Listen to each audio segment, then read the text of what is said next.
अगली मौत किसकी? संजीव अपने दोस्तों राघव और प्रतीक के साथ बियर बार में बैठकर बियर पी रहा था। संजीव आज बहुत खुश लग रहा था। अरे यार, आज की पार्टी में तो मजा आ गया।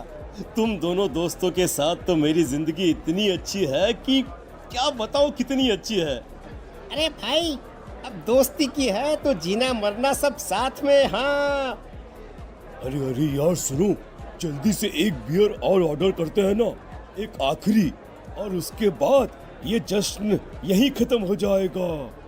अरे हाँ हाँ, क्यों नहीं। वेटर, जल्दी से 2 बियर की बोतल लेकर आओ। आज मेरे दोस्तों को जश्न मनाना है, क्यों? इतने में वहां पर एक बहुत सुंदर लड़की छोटे छोटे कपड़े पहनकर हाथ में बियर की बोतल लेकर उसके पास आती है। ये लीजिए, आपने बियर ऑर्डर की थी ना, मैं लेकर आ गई। क्या बात है यार, इस बार की वेटर तो बड़ी सुंदर है। अब बियर लेकर आई हो तो अपने हाथों से ही पिला दो ना। हाँ हाँ, क्यों नहीं, जैसा आप बोलोगे मैं वैसा ही करूँगी। क्या बात है यार, अब तो लगता है रोज यहीं आना पड़ेगा। उसके बाद वो लड़की उन तीनों को बियर सर्व कर देती है। पार्टी करने के बाद वो तीनों अपने अपने घर जाते हैं। प्रतीक संजीव और राघव को उनके घर छोड़कर जैसे ही अकेला अपनी कार में आकर बैठता है तो अचानक उसे एहसास होता है जैसे उसकी कार की पीछे वाली सीट पर कोई बैठा हुआ है। वो तुरंत पीछे मुड़कर देखता है। तुम यहाँ क्या कर रही हो? और तुम मेरी कार में कब आई? अरे तुम तो बार में वेटर थी ना। बस ऐसे ही मेरा दिल कर रहा था आपके साथ आपके घर चलने का, इसलिए मैं आपके साथ चली आई। अरे लेकिन तुम मेरी कार में आई कब? अभी कुछ देर पहले तो यहाँ पर मेरे दोस्त बैठे हुए थे। प्रतीक के इतना बोलते ही उस लड़के का चेहरा खतरनाक तरीके से बदल जाता है। उसकी आंखें पत्थर की तरह सफेद और पूरे शरीर पर नीली नीली नसें उभर आती है। गाड़ी चलाओ, पूरी स्पीड में चलाओ, और अगर तुमने गाड़ी रोकने की कोशिश भी की तो मुझसे बुरा कोई नहीं होगा। डर की वजह से प्रतीक के पसीने छूटने लगते हैं। उसका शरीर बुरी तरह से कांप रहा था। प्रतीक बिना कुछ सोचे समझे कार को फुल स्पीड से चलाना शुरू करता है। चलते चलते वो शहर से दूर एक पहाड़ी पर पहुंच जाता है और सामने अब सिर्फ पहाड़ी का किनारा दिख रहा है, जिसे देख प्रतीक घबराकर अचानक से कार को ब्रेक लगाता है। देखो देखो देखो देखो, मुझे छोड़ दो मुझे। अगर मैंने गाड़ी जरा सी भी आगे बढ़ाई तो हम दोनों नीचे गिरकर मर जाएंगे। ये तो तुम्हें पहले सोचना चाहिए था ना। अब कुछ नहीं हो सकता।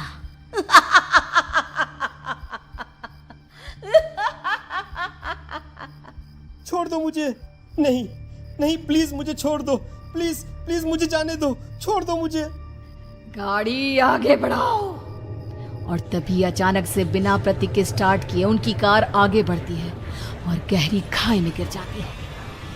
उसकी चीखने की आवाजें चारों तरफ सुनाई देती है।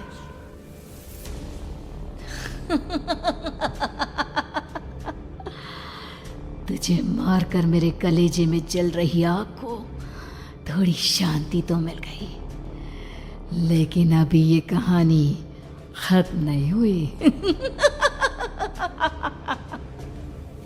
अगर तुम लोग नए हो तो सब्सक्राइब करो, वो जो लाल वाला बटन है उसके साथ स्कैम करो या फिर महफिल जमाओ, मुझे नहीं पता, बस क्लिक हो जाना चाहिए। और फिर अगले दिन राघव और संजीव को पता चलता है कि प्रतीक की पहाड़ी से नीचे गिरकर मौत हो गई। अरे कल रात की तो बात है यार, हम सब बैठकर पार्टी कर रहे थे, लेकिन मेरी एक बात समझ में नहीं आ रही। राघव शहर से इतना बाहर उस पहाड़ी पर इतनी रात को क्या करने गया था? अरे यार, वही सोचकर तो मैं भी परेशान हूँ। हम दोनों को छोड़ने के बाद तो वो सीधा अपने घर जाने वाला था, और वो आत्महत्या क्यों करेगा भाई? कल रात तक वो कितना खुश था, हमारे साथ सेलिब्रेट कर रहा था। हाँ, लेकिन पुलिस ने तो यही कहा है कि प्रतीक ने अपनी कार को जानबूझकर पहाड़ी से नीचे गिरा दिया और आत्महत्या कर ली। अरे यार संजीव, मेरी तो कुछ भी समझ में नहीं आ रहा है। चल ठीक है, अब मैं अपने घर जाता हूँ। Okay bye. राघव अपने घर में अकेला था। दोपहर का वक्त था। तभी दरवाजे की घंटी बजी। कौन है? अरे 1 मिनट रुको, अभी आता हूँ। राघव ने जैसे ही दरवाजा खोला उसने देखा कि सामने एक बहुत खूबसूरत लड़की खड़ी हुई है। कौन है आप और यहाँ किससे मिलने आई है?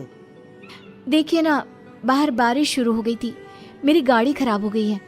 आपका घर नजर आया तो सोचा कुछ हेल्प ले लेती हूँ। क्यों नहीं, आइए ना, आइए आइए। मेरे कपड़े पूरे भीग चुके हैं, क्या आपके पास टॉवल मिलेगा प्लीज? राघव अपने बाथरूम से एक टॉवल लाकर उस लड़की को देता है। थैंक यू सो मच, अब मैं चलती हूँ। अरे इतनी क्या जल्दी है? आप चाहे तो बारिश रुकने तक यहाँ पर रुक सकती हैं। हाँ। लड़की ने पलटकर राघव की तरफ देखा। नहीं, मुझे जाना होगा, मेरा काम बाकी है। और वो वहां से चली गई। उस लड़की के जाने के बाद राघव अपने बाथरूम में नहाने के लिए गया और जैसे ही उसने बाथरूम में देखा तो उसका टॉवल वहीं पर लटका हुआ था। उसने टॉवल हाथ में लिया तो देखा कि उसका पूरा टॉवल खून के धब्बों से सना हुआ है। अरे अरे ये क्या? ये टॉवल तो मैंने उस लड़की को दे दिया था। ये वापस मेरे बाथरूम में कैसे आ गया? और इस पर ये खून के धब्बे कहां से आ गए? राघव ने आईने में देखा तो उसकी गर्दन पर एक बड़ा सा चाकू का कट लगा हुआ था जिससे खून बह रहा था, जिसे देख राघव के होश उड़ गए। हाँ, अरे ये क्या? मेरी गर्दन इतनी ज्यादा कटी हुई है और मुझे दर्द भी नहीं हो रहा है। ये क्या हो रहा है मेरे साथ? राघव घबराकर बाथरूम से बाहर आया और अपना मोबाइल उठाकर उसने संजीव को फोन लगाया। संजीव जल्दी से मेरे पास आ जाओ। मुझे लगता है कुछ बहुत बड़ी गड़बड़ है, जल्दी आ जाओ। उधर से आवाज आई, लेकिन वो आवाज संजीव की नहीं बल्कि एक लड़की की थी। कुछ अजीब नहीं हुआ है, बस तुम्हारी मौत तुमसे मिलने आई थी और तुम्हें मारकर चली गई। अब तुम इस दुनिया का हिस्सा नहीं हो राघव, इसलिए तुम्हें अपनी गर्दन के कटने का दर्द भी महसूस नहीं हो रहा। नहीं, ऐसा नहीं हो सकता, ऐसा नहीं हो सकता। कौन हो तुम? तुम्हारी मौत। अब संजीव के पास खबर पहुंचती है कि राघव ने अपने ही घर में चाकू से गर्दन काटकर आत्महत्या कर ली। ये सुनने के बाद संजीव के होश उड़ गए। वो पसीने से तरबतर हो गया और एक अनजाना डर अब उसके दिल को सताने लगा। संजीव के साथ ही उसका एक छोटा भाई राजीव भी रहा करता था। अपने भाई को इस तरह परेशान देखकर राजीव उसके पास आया। अरे भैया, क्या हुआ भैया? आप इतने घबराए हुए क्यों लग रहे हैं? प्रतीक और राघव की मौत, मेरा मतलब मेरी कुछ समझ में नहीं आ रहा भाई। अचानक से मेरे दोनों दोस्तों ने आत्महत्या क्यों कर ली? अरे वो तो मेरी भी समझ में नहीं आ रहा है भैया। हाँ, हो सकता है कि कोई परेशानी होगी और इसीलिए उन्होंने ऐसा किया होगा। हाँ, लेकिन दोनों की जिंदगी में एक साथ परेशानी और दोनों का इतनी खतरनाक तरीके से आत्महत्या करना, कहीं ऐसा तो नहीं मैं भी मर जाऊंगा? अरे आप ऐसी बातें क्यों कर रहे हैं भैया? वैसे ही मैं इतना परेशान हूँ। जब से अंजलि ने मेरा साथ छोड़ा है तब से सब कुछ बहुत अजीब सा हो गया है। रोज रात को डरावने सपने आते हैं। ऐसा लगता है जैसे अंजलि बार बार मेरे सपनों में आकर मुझे डराने की कोशिश करती है। अंजलि का नाम सुनते ही संजीव की आंखें फट गई और उसके गले में आवाज अटक गई। उसके चेहरे पर घबराहट साफ नजर आ रही थी। कौन थी वो लड़की जिसने प्रतीक और राघव को आत्महत्या की आड़ में मौत के घाट उतार दिया? और कौन थी अंजलि जो बार बार राजीव के सपनों में आकर उसे डरा रही थी?